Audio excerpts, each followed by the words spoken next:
So I expect I'm gonna get a lot of flack for this one, but who cares? So I spent about 10 minutes doing very basic drawing. I used some layers and filters to get some extra noise into it. To be honest, I probably over-detailed it. I've done literally minute-long drawings and it's turned out fantastic. So I'm just going to show you some of the iterative process. Okay, so the drawing of this is done. And I've been rendering out all different kinds of barbarians based on it. If you want to see my settings, I won't show you my prompts, but pretty easy to find prompts. Go to Lexica, great resource for prompts. Yeah, I use DDIM sampler set to 20, about 0.4 denoising strength, but I play with that. 8 classifier guidance. Yeah. And it pumps out a bunch of images. So I kind of like that one as a basis. I like the bones, I like the overall look. But I might prefer maybe, yeah, that's a nice background. I kind of want to capture that. So the next thing will be to blend the two images together. I've just had another set render in. So if I see any elements out of these that I want, he's pretty good. I'll also blend that together, so I'll just show you the basics how I do that. So yeah, of the ones I've got so far, I only really want the sky background from this one and the characters from the other one. So I'm using a soft eraser brush. That's one of the default ones on Krita. It'll be fine. And look at that, we'll just bring his face out. I kind of do like that shoulder pad. I mean, I could keep it. You know, I have all the options to do so, but yeah, let's take that down a bit. Just there, just floating. Maybe it's attached to the back somehow. But we're far from done. This is gonna go back through for another iteration. Also, I feel his skin is too gray. The face detail's nice. Start off with a very, very pale tone of yellow. So we just work in a bit more color at this phase. When we send it back through, it'll pick up on it. So I'm just using the airbrush here with a layer of color. I'm gonna just go a straight yellow. This is far too saturated, but doesn't matter too much for what I'm doing, because I can just lower it and adjust. I'll probably do this through a couple layers, so we'll get it's nice, like yellow skin tone base. Most skin tone bases are yellow. Can't work out whether that's supposed to be a gauntlet or not, but yeah, I will figure it out and spit it back out. This is hyper early stage. We're just starting to work out what we want from the image, what the AI is. So let's take this into all the pinks, go up, maybe a little color dodge.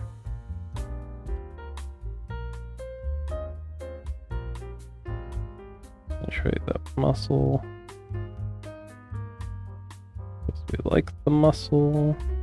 We like this part of his face being lit. I like all that. Right, I like soft light. That's not a bad thing if you want to add some like kind of lightish color, but let's go for overlay. I'll just feather some of this. It's too orangey. Let's reduce the opacity. Yeah, that's better.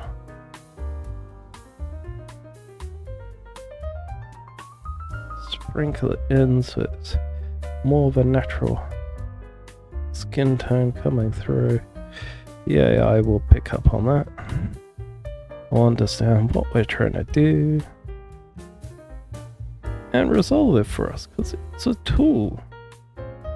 We just have to speak the language it speaks. And if you're using image to image, it's not a text to prompt language, it's a visual language. It's recognized the light source I had from the original image. It's recognized I had a figure. It's recognized he has muscles. It's recognized I wanted a red canyon in the background. It's recognized all these things because it is a great tool, which is going to save artists a lot of time when producing images. And this is from an image where I was very sloppy. I had an idea, but was it this form? No, nowhere near this formed. But it brings it to life. It gives me 1,000 iterations, 1,000 different directions I could have gone in.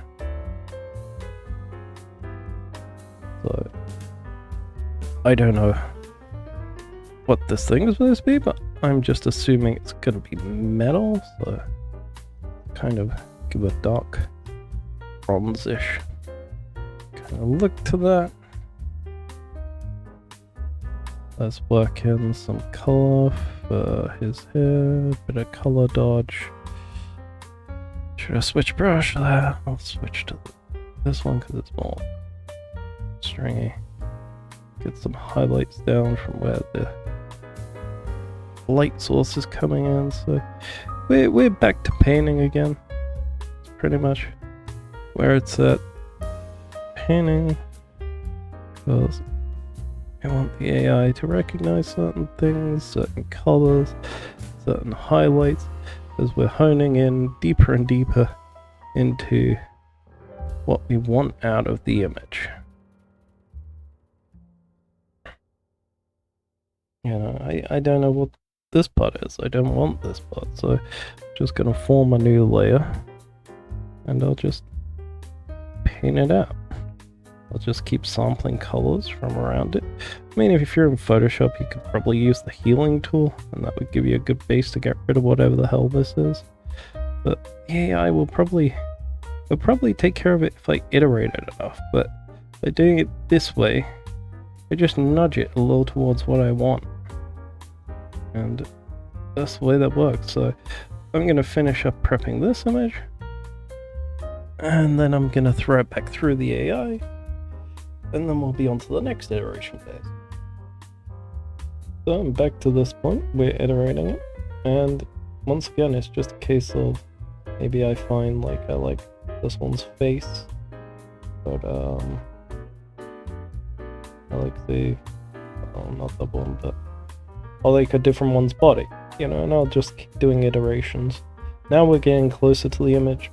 You can start to bring your denoising strength down, which means it will take more from the image, less from the prompt, and we'll get closer and closer. It's like refining something out of stone. You're chipping away, you're looking for details, you're taking out what you want, and you just continue this process, and I'll be back with the one I've blended. So we've done the iterations. Let's just say we're happy with this. Personally, I'd go a bit further. I'd probably blend this one in, but I don't want to do this tutorial all day, guide, or inside my process, so whatever the hell it is.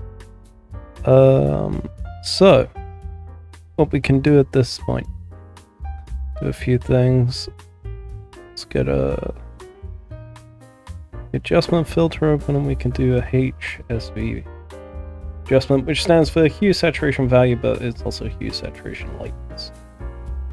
So yeah, if you feel like you haven't got enough saturation or too much, you make it up. I haven't got it all on one layer at the moment because I've been doing things. So I'm just going to quickly new from visible. Cool. Oh, I just introduced it up. Don't want that. So we'll go back to HSV adjustment. Yeah, so you can lower the saturation, up saturation, maybe work better as opposed to grayscale like a drawing this one, but quite like the color. I like it to pop. Gotta have my color. But you can also adjust the hue, but you can be careful more around the skin tones. Lighting will influence skin tones, but yeah, I kind of actually like making a bit more reddish. I don't mind the canyon getting more red and the sky getting more pink. That feels pretty good, actually. Okay, so we're gonna save this out. And we're going to go straight back to here. And we're gonna click this link to clip drop for their relighting, because this is an excellent tool and every AI artist should be using such a thing. It's great just to play around with. So we're going to drop our image in here, and now we can adjust the lights to our liking. Let's establish the basic lighting setup of, it's kind of a pinkish but the yellow warm light. So where do we want it to be? Up there. The distance board, we definitely want to be hitting these things. Right, I want it up there. Can light him with a cool down light. That's not a bad idea in 3-point lighting. Cool from the side. Who knows what that's coming from, but yeah. Let's see.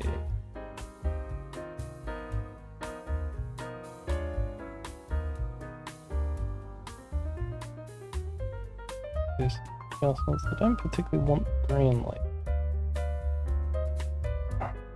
Make some yellow, but seeing that would benefit from more yellow and pink light.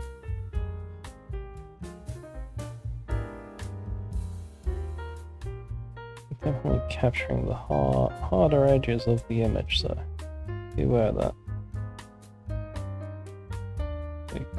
Kinda that kind of focus. Alright. Keep playing about with it until you get what you want. That's the golden rule of everything. Just keep playing with it until you get what you want, or what you're happy with, what you're going for. This is my most dominant light.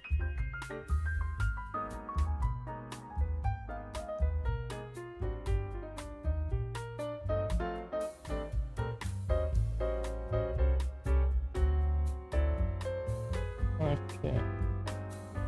Open up. Tab 4.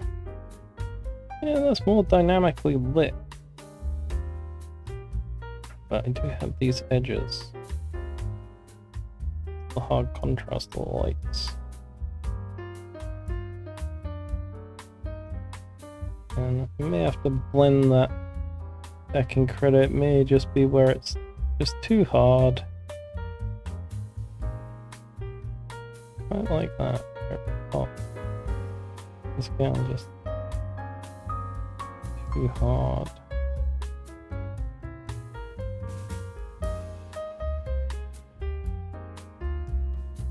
We could have a way of Gaussian blurring these lights. But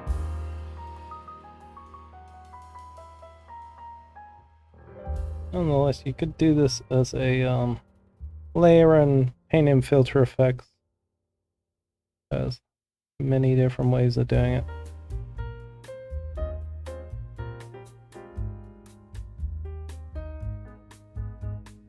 Part of the real problem is there's no actual blue light sources, so if we take that down to there, it's kind of lighting from there. Maybe there's something blue that's shiny. Okay, you have to sometimes think of these lights in real practical terms. This will be lower because that's more of a bounce light. That'll be higher because it's the main light. Yeah, I think that'll do. So we'll just save that out. I'll download it.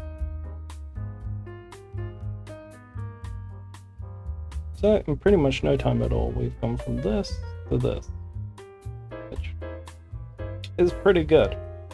But how can we take it further? Well, I have this application called Cupscale. It's a GUI-based upscaler. I currently have a model loaded here. You'll have to get your own models and just Google Cupscale. It'll come up, Cupscale models. You'll find them. But I've got a pretty effective one. So I'm just gonna load an image into there and I'll show you in a second.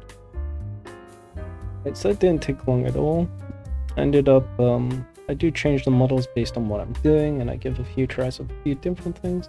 This one was the 4x ArtStation details model, and I think it achieved a pretty good result.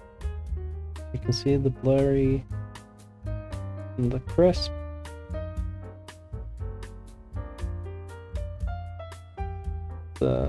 This is pretty much ready for finalization. So I'll take you into finalization in Krita next then. Alright, so we're ready for finalization. There's a few things you can do. This is one pretty cool one, is select out his head to a roughly 512 box. Just copy that. So copy merged. We'll do a new from clipboard. Then you'll want to save out this image and then do the whole process again of running it back through the AI to get better faces. Adjust your prompts and then you just paint it back in. The next thing also to do, I find I like to do this with a lot of these images. They end up looking a little too smooth. I don't necessarily like that. Like I say, you might want to blend some of these details where the hard edges of the light meet. Depends on what kind of look you're going for. But it's just simply returning to pattern fills. I'll get a good pattern, get a good scale, and let's fill it in. Have a look. Yeah, that is not a good scale. Let's up the scale.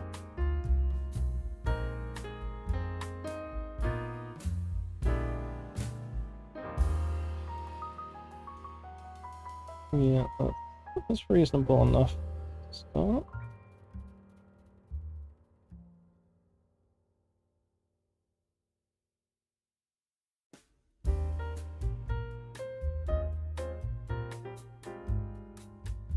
Right, that's the first bit of detail introduced, which just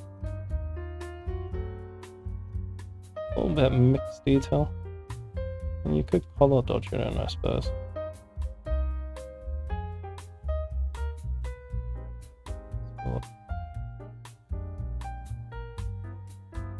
I like how that brightens the image a bit more. Right, the next one I usually like to do. I'm a painter. I do actually real life painting. I like to use canvas. Once again, important you get the scale right. But yeah, because I'm not scaling it up, I'm scaling it down. Yeah, that's better.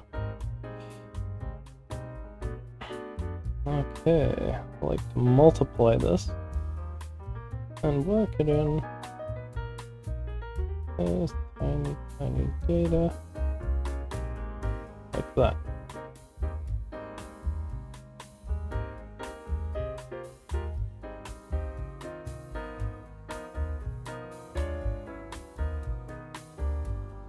So it gives less of just a overall smooth look. It gives almost some extra texture to it. I mean, you can keep doing this with different noises, different grunges you like. It's really, really, really useful. But I'm gonna just finish this up, and then I'll show you the result.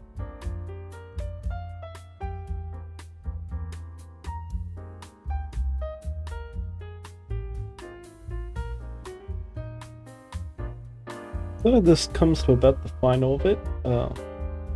I could do more. I could obviously work more on rendering it.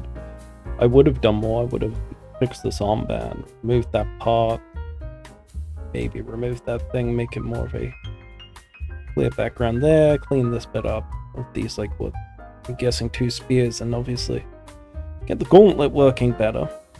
But overall, it's pretty decent, I think. I'm quite happy with it where it is.